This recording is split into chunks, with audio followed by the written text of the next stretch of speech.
روبرو ہونے کا، سرخرو ہونے کا سامان بھی دے سکتے ہیں، زندگی کو نیا عنوان بھی دے سکتے ہیں۔ یہ میری قوم کا بچہ بھی صدا دیتا ہے، ہم محمد کے لیے جان بھی دے سکتے ہیں۔ ہم سے اب اتنے سمندر نہیں دیکھے جاتے، بھیگی آنکھوں سے یہ منظر نہیں دیکھے جاتے۔ زندہ رہنا ہے تو حالات سے ڈرنا کیسا، جنگ لازم ہو تو لشکر نہیں دیکھے جاتے۔ آپ کو معلوم ہے کہ کربلا ہے کیا؟ امام حسین کی شہادت، امام حسن کی شہادت، حضرت علی اکبر کی شہادت، حضرت زینب کبریٰ کا خطاب سن سن کے آپ بوڑھے ہو گئے، کتنے لوگ قبر میں ہیں۔ امام حسین جب سجدے کی حالت میں تھے، امام حسین نے ایک تلاوت کی تھی، بس وہی تلاوت لفظ، اور اس کے بعد قاری صاحب قبلہ مائک پر آئیں گے، سنیے گا، اور اسی الفاظ کو سن کر کے سمجھ کر کے نہ جانے ہزاروں لوگ قربانیاں دے چکے ہیں۔ فلسطین کے ایک بچے کی ویڈیو وائرل ہوئی تھی، فوٹو، جس نے اپنی پیشانی پر کالا رومال باندھا تھا، اس پر وہ چیز لکھی ہوئی تھی، وہ کیا تھی معلوم ہے؟ اللہم اذن بقضائی کا۔ امام حسین جب سجدے میں گئے 72 لوگوں کو شہادت کے بعد، غور سے سنیے گا اور یاد کر لیجئے گا اس مقصد کو۔ بھائی جان ایک منٹ ہماری بات بھی سنیے۔ امام حسین سجدے میں گئے 72 نفوس قدسیہ کی شہادت کے بعد، سر کو سجدے میں رکھیں اور اللہ کی بارگاہ میں سب سبحان ربی الاعلیٰ پڑھتا ہے، مگر امام حسین نے اس سجدے میں کیا پڑھا تھا سنیے۔ اللہم اذن بقضائی کا وصبرن علی بلائی کا تسلیمن لامری کا۔ اب اس کا سیدھا سادہ مفہوم سنیے۔ امام حسین نے کہا، مالک جو تیری طرف سے امتحان آیا، اللہم اذن بقضائی کا، جو موت آئی، جو زندگی شہادت آئی، اس پر تیرے حسین نے لبیک کہا۔ وصبرن علی بلائی کا، جو مصیبتیں آئی اس پر حسین نے صبر کیا۔ تسلیمن لامری کا، تیری طرف سے جو حکم آیا اس پر اس کو حسین نے تسلیم کیا۔ اب جملہ یاد کیجئے گا، مالک حسین نے ہر چیز پر صبر کیا ہے، مولا حسین راضی ہے، یہ بتا کہ تو حسین سے راضی ہے کہ نہیں؟ کہیے سبحان اللہ۔ قرآن شریف کی ایک آیت ہے، جتنی جنگیں ہوئی ہیں اس ایک جنگ کی پوری آیت جو ہے تفسیر بھی ہے، توضیح بھی ہے، اور اسی کی ایسا لگتا ہے کہ کربلا ہی کے لیے یہ آیت نازل ہوئی تھی۔ وَلَنَبْلُوَنَّكُمْ بِشَيْءٍ مِّنَ الْخَوْفِ وَالْجُوعِ وَنَقْصٍ مِّنَ الْأَمْوَالِ وَالْأَنفُسِ وَالثَّمَرَاتِ وَبَشِّرِ الصَّابِرِينَ۔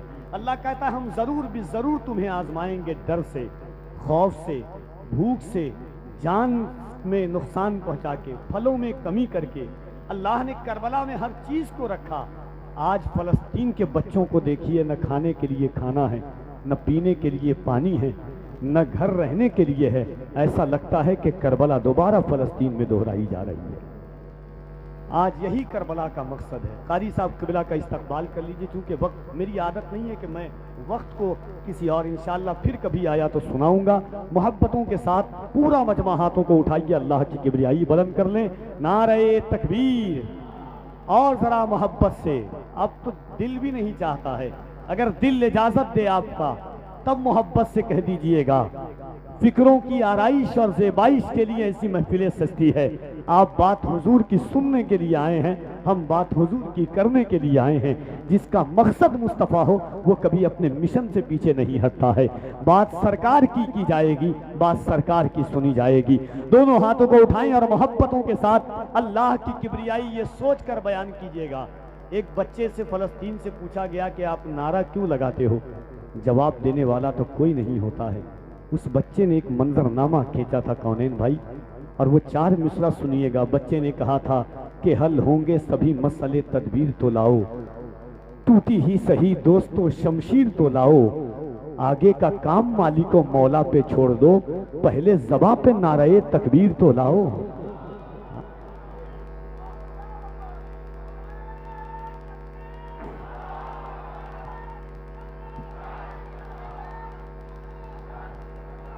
ہم کم سے کم یہ تو ہو جائیں، اللہ کا نام تو زبان پر، میں نے آپ سے پہلے کہا ہے، جن کے نام سننے کے قابل نہیں ہیں وہ نام لے رہے ہیں۔ میرا رب تو کائنات کا سب سے عظیم مالک ہے۔ سب خالق حقیقی وہی ہے، اس پروردگار کا نام اگر ہم لیں گے، یاد رکھیے گا ہم نعرے کو صرف نعرہ سمجھتے ہیں۔ جب خالد ابن ولید نے نعرہ لگایا تو جنگ فتح کی تھی، محمد بن قاسم نے نعرہ لگایا تو جنگ فتح کی تھی، یاد رکھنا طارق ابن زیاد نے نعرہ لگایا تو جنگ فتح کی تھی۔ اور ہمارا روب دبدبا ایسا تھا کہ اقبال چیخ کر کے کہا تھا کہ ٹل نہ سکتے تھے اگر جنگ میں اڑ جاتے تھے، پاؤں شیروں کے بھی میدان سے اکھڑ جاتے تھے، کوئی بنتا تھا مہدی تو بگڑ جاتے تھے، ایک کیا چیز ہے ہم توپ سے لڑ جاتے تھے۔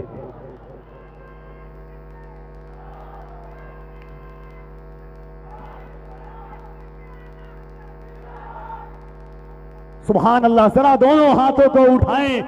فلسطین کے بچوں سے صدا آتی ہے، دل کی دھڑکنیں آج بھی کہتی ہے کہ بچہ بچہ کہتا ہے اپنے ہی خون میں نہانے کی قسم کھائی ہے، لاش پہ لاش اٹھانے کی قسم کھائی ہے۔ بولا فلسطینی بچہ سن اسرائیل، ہم نے اقصی کو بچانے کی قسم کھائی ہے۔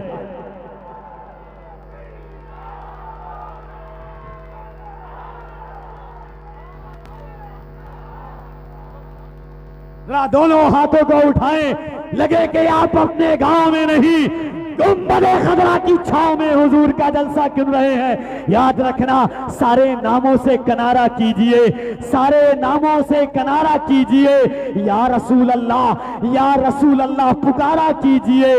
آسماں پہ چاند کہتا ہے حضور، پھر سے انگلی کا اشارہ کیجئے۔ آسماں پہ چاند کہتا ہے حضور، پھر سے انگلی کا اشارہ کیجئے۔ جس کا نام میلاد کے ساتھ ہو، دونوں ہاتھوں کو اٹھائیے اور اللہ کی کبریائی بلند کیجئے، نعرہ تکبیر۔ اور ذرا محبت سے، جس کا ایمان ہے، یہ زبان اللہ نے حضور کے صدقے میں دی ہے۔ کیا کہا میں نے؟ جس کا ایمان ہے۔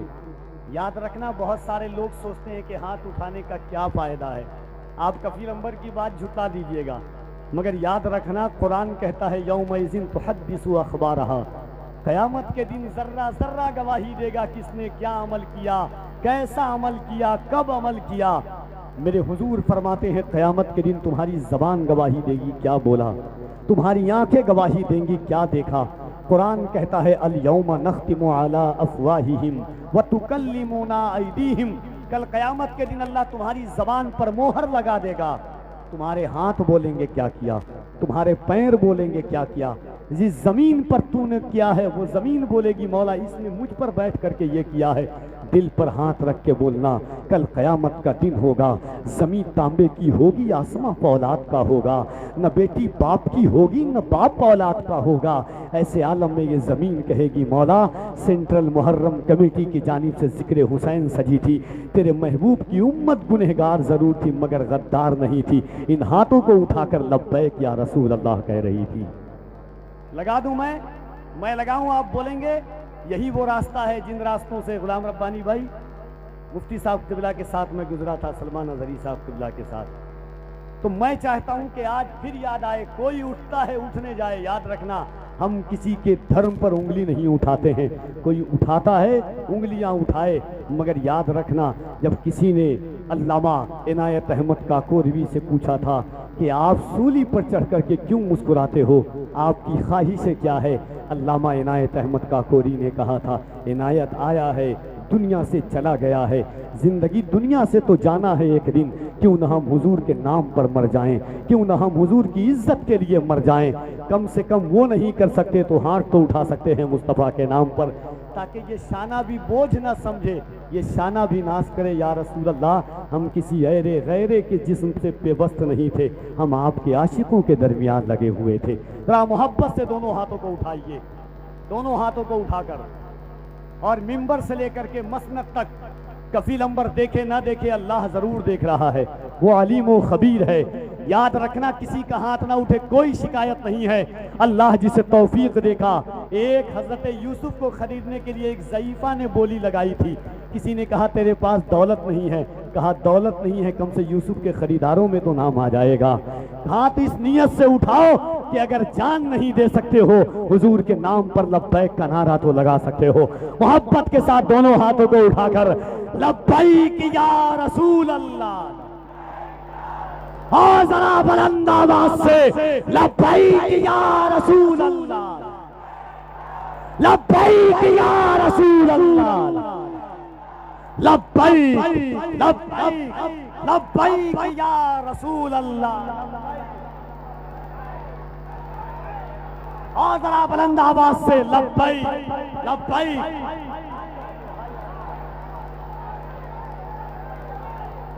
سرخرو ہونے کا، سرخرو ہونے کا، سرخرو ہونے کا سامان بھی دے سکتے ہیں، زندگی کو نیا عنوان بھی دے سکتے ہیں.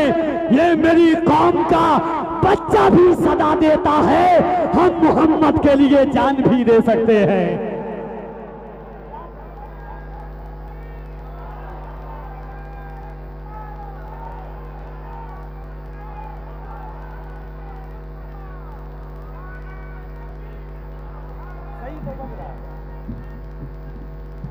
سرخرو ہونے کا سامان بھی دے سکتے ہیں، زندگی کو نیا عنوان بھی دے سکتے ہیں. یہ میری قوم کا بچہ بھی صدا دیتا ہے، ہم محمد کے لیے، ہم محمد کے لیے، ہم محمد کے لیے جان بھی دے سکتے ہیں. یاد رکھنا، جیے نبی کے لیے اور مرے نبی کے لیے، یہی تو کار عبادت ہے آدمی کے لیے. تو دل لگائے اللہ کی کبریائی بلند کیجئے، جناب قاری محمد علی فیضی کا استقبال کیجئے.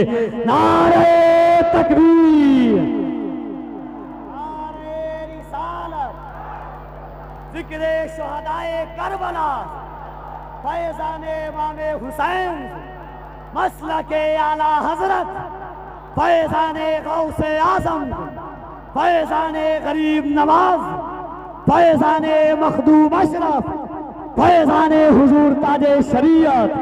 نعرہ تکبیر، نعرہ رسالت. ان اشعار کے ساتھ جناب قاری صاحب قبلہ تشریف لاتے ہیں کہ بارگاہ حضرت کونوں مکان تک آ گئے، ہم زمین پہ رہنے والے آسماں تک آ گئے. یہ میری معراج قسمت کا کرشمہ دیکھیے، جو گئے تھے لامکاں ان کے مکان تک آ گئے.